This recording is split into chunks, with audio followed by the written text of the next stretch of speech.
Todo mundo quer mudar alguma coisa na sua vida, mas ninguém sabe por onde começar. Até porque os conselhos de hoje em dia são muito vagos, do tipo, acredite em você mesmo, seja mais disciplinado. Que são frases legais, bonitas, mas que não dizem nada exatamente o que fazer numa segunda-feira de manhã, por exemplo, que é quando todo mundo tá com aquele gás de querer fazer diferente, né? Então hoje eu vou fazer diferente. Eu vou trazer 3 mudanças reais que eu fiz na minha vida e cada uma delas eu vou explicar o que a neurociência sabe. Até porque antes de eu imaginar, o que eu estava fazendo, se eu estava fazendo isso certo, a neurociência já falava sobre.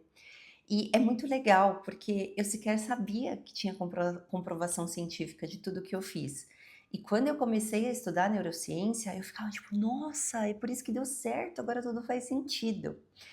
E hoje, né, a gente tem muito vendedores de sonhos e soluções prontas na internet, mas ninguém traz uma base científica. Ninguém é muita gente, tá? Mas muitos não trazem bases científicas, não trazem fontes por trás. Apenas pílulas prontas que, né, a gente sabe como funciona. Então hoje eu não vou falar aqui sobre motivação. Então eu vou falar sobre mecanismo. Vamos entender um mecanismo. Porque quando você entende o porquê, fica muito mais fácil sustentar o quê. Eu me chamo Gabriela Dias e este canal existe para transformar a forma como você entende a sua própria mente. E eu vou abrir hoje um pouco mais sobre a minha própria trajetória, porque eu acho que ela pode servir como mapa para você que também queira mudar alguma coisa na sua vida. E eu já digo que eu tô empolgada demais com esse vídeo.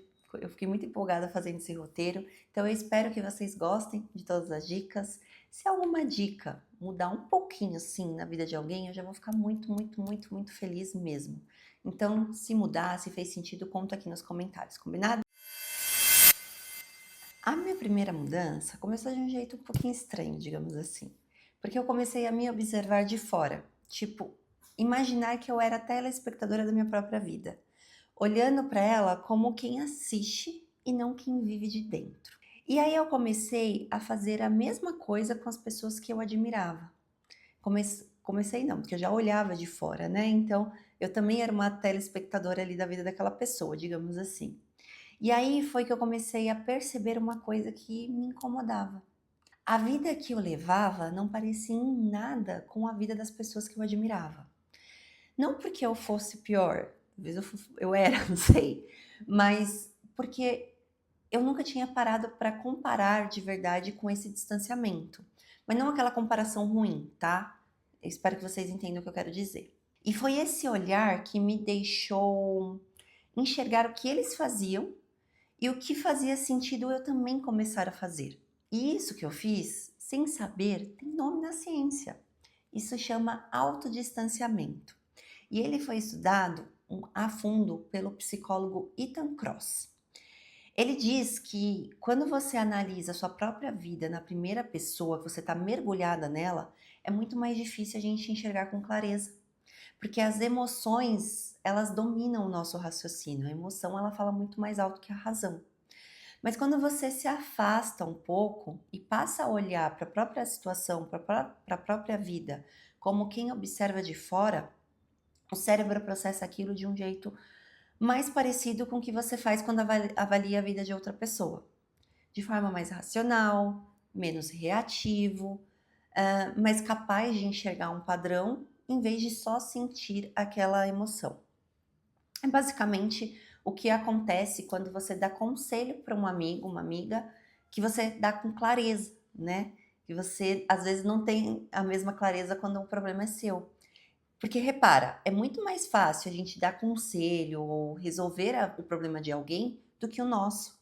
Porque o nosso, a gente está mergulhado nas emoções. E ali, no problema de alguém, a gente tem esse autodistanciamento, então a gente consegue ver com mais razão.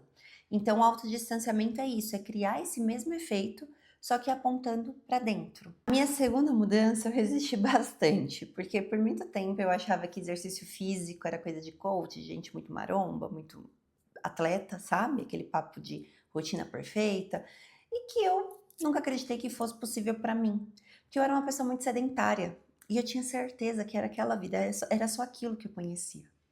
Só que quando eu comecei a tratar o exercício físico como obrigação, até por questão de saúde, então eu não olhava mais aquilo com vontade, era obrigação. Eu tinha acompanhamento médico e tudo, e eu acabei vendo uma melhora que eu não esperava, no corpo, na minha disposição, no ânimo para o resto do dia.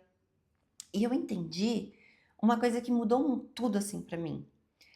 Eu ia porque eu tinha que ir, eu não ia porque eu estava afim. E no fim, eu sempre agradecia por ter ido. Até hoje, às vezes eu vou, não tô afim, mas eu vou e eu volto com aquela sensação de dever cumprido, sabe? E foi ali que eu percebi que aquilo não era só sobre exercício, era sobre disciplina. E a disciplina que eu treinei na academia virou uma disciplina que eu uso em tudo na minha vida pessoal, na minha vida profissional. E essa disposição que eu sentia não foi só impressão, porque o exercício físico, principalmente o aeróbico, ele aumenta a produção de uma proteína chamada BDNF, o fator neurotrófico derivado do cérebro. Então, na prática, essa proteína funciona como um adubo para os nossos neurônios. Ela favorece a criação de novas conexões e apoia áreas ligadas a memórias, à regulação emocional. E tem mais. O mesmo esforço físico regular também aumenta a liberação de dopamina, que eu acredito que vocês já ouviram falar. Essa liberação de dopamina em algumas regiões dos cérebros que estão ligadas à motivação e à recompensa.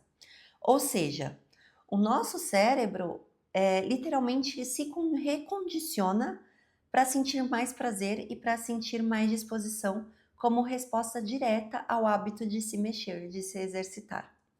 Isso explica o porquê eu sempre saía e ainda saio mais satisfeita, mesmo quando fui sem vontade nenhuma. O corpo estava reagindo antes da mente decidir se ia gostar ou não. Então, fazer só o que dá vontade não constrói disciplina nenhuma.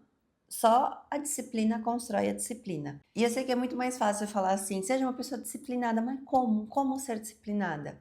É colocar no nosso cérebro que o hábito de se exercitar ou de qualquer coisa que exige disciplina, mesmo sem você ter vontade, você tem que fazer.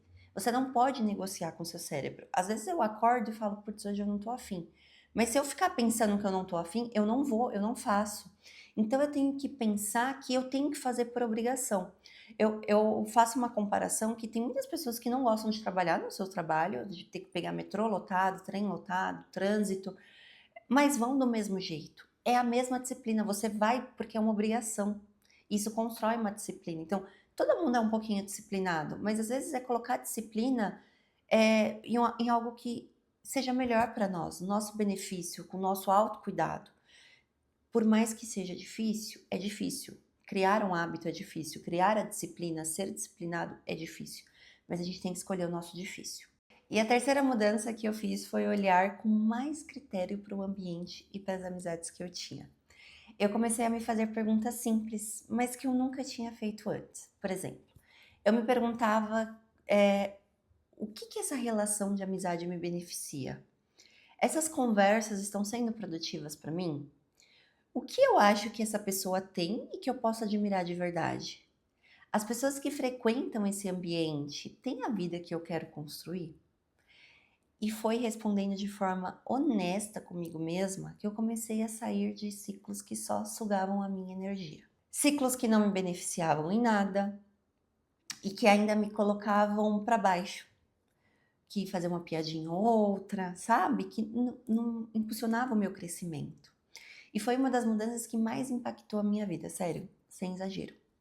E isso também tem um respaldo na ciência, que tem um pesquisador que chama Nicholas Christakis. Eu já falei dele aqui, tem um vídeo só sobre o ambiente que vale muito a pena assistir. Eu vou deixar aqui na descrição ou no finalzinho, vou ver como eu consigo deixar, tá? Esse estudo, o Nicholas, ele acompanhou milhares de pessoas por décadas, através de uma rede de amizades e relações reais. E ele descobriu que os comportamentos se espalham pela rede como se fossem contagiosos. Obesidade, hábitos de fumar e até mesmo a felicidade. E o que mais surpreende é que esse efeito não fica só no seu círculo direto, ele alcança o amigo do seu amigo. Gente, nesse outro vídeo eu expliquei, me aprofundei mais sobre, tá? Vale realmente muito a pena assistir. Eu não vou me aprofundar muito aqui para não me alongar, então assistam, vale muito a pena. Porque o ambiente que você frequenta, que você participa ativamente, o que você consome, ele influencia na pessoa que você está se tornando, mesmo sem você perceber. Cada conversa, cada padrão de comportamento ao seu redor, ele vai deixando uma marca na gente.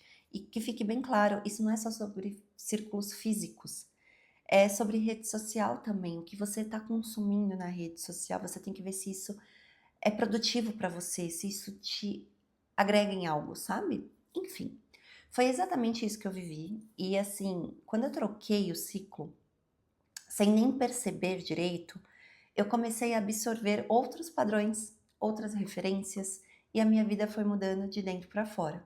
Até as questões das redes sociais, como eu disse, eu parei de consumir muita coisa que não me agregava em nada. Comecei a consumir pessoas que eu admirava, que fazia sentido eu ver a rotina, que fazia sentido eu me inspirar, sabe? Mudou muito. Vale muito a pena a gente olhar para esse ambiente nosso, tanto virtual quanto físico, para ver o que que a gente tá, o que que nós estamos nos tornando. Se você reparar bem, essas 3 mudanças têm uma coisa em comum. Nenhuma delas dependeu de motivação. Por isso que eu falei no começo desse vídeo que esse assunto aqui não era sobre motivação. Porque essas mudanças, elas dependeram da decisão. Eu decidi me olhar de fora antes de sentir vontade de mudar. Eu decidi treinar antes de sentir vontade de ir. Eu decidi sair de certos ambientes antes de me sentir confortável para sair. E eu acho que isso é muito difícil. A questão do ambiente, você sentir vontade vai ser muito mais difícil. E é isso que eu quero que fique de mensagem nesse vídeo. Porque a ciência mostra que o nosso cérebro ele responde ao que você repete, não ao que você sente vontade de fazer num dia qualquer. Então, se você está esperando a vontade para mudar alguma coisa, talvez a mudança comece exatamente o contrário. Decidir e só depois sentir. E se você quer entender por onde começar a sua própria mudança, se inscreva nesse canal e ative as notificações para não perder nenhum vídeo novo. E me conta aqui nos comentários qual dessas 3 mudanças fez mais sentido para você, se você já aplicou alguma dessas mudanças na sua vida também, ou está nesse processo, e se não, qual delas você vai começar primeiro. E se você quiser que eu traga um pouco mais dessas mudanças que eu fiz na minha própria vida, trazer um pouco mais dessa prática, me conta aqui também nos comentários que aí eu trago nos próximos vídeos, tá? Deixa seu like, que isso ajuda muito o YouTube a entregar esse conteúdo para quem precisa. E se você estiver no Spotify, por favor, me dê as 5 estrelas, que é muito importante para o crescimento do canal no Spotify. Um grande beijo e a gente se vê na próxima semana.